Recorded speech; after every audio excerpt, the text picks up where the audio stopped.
কার্শিয়াং স্টেশনকে ডান দিকে রেখে খানিকটা এগিয়ে গেলে গিদ্দা পাহাড় ভিউ পয়েন্ট। সেখান থেকে মাত্র কয়েক পা এগুলেই রাস্তাটা সোজা উপরের দিকে উঠে গেছে। এইবার কিন্তু আপনাকে থমকে যেতেই হবে বাগান ঘেরা সাদা বাড়িটার সামনে। এই যে স্বয়ং নেতাজির বাসগৃহ। 1922 সালে তৎকালীন অসম পুলিশের ডেপুটি সুপার পিটার লেসলির কাছ থেকে বাড়িটি কিনে নিয়েছিলেন নেতাজি সুভাষচন্দ্র বসুর দাদা শরৎচন্দ্র বসু। সময়টা 1936। ব্রিটিশ সরকারের নজরবন্দি। নেতাজি তখন এই বাড়িতেই দিন কাটিয়েছেন গোপনে। একদিন আর দিন নয়, টানা 7 মাস।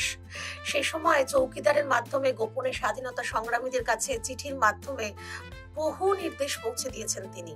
এখান থেকে চিঠি লিখেছেন গান্ধীজি ও জওহরলাল নেহেরুকেও, চিঠি দিয়েছেন স্ত্রী এমিলিকেও। সবচেয়ে গুরুত্বপূর্ণ বিষয়টা হলো এখানে বসেই তিনি লিখেছিলেন ঐতিহাসিক হরিপুরা কংগ্রেসের ভাষণ। 1996 সাল পর্যন্ত এই বাড়িটা বসু পরিবারের অধীনে থাকলেও 1996 সালে রাজ্য সরকার কিন্তু এটা সংস্কারের দায়িত্ব নিয়েছেন।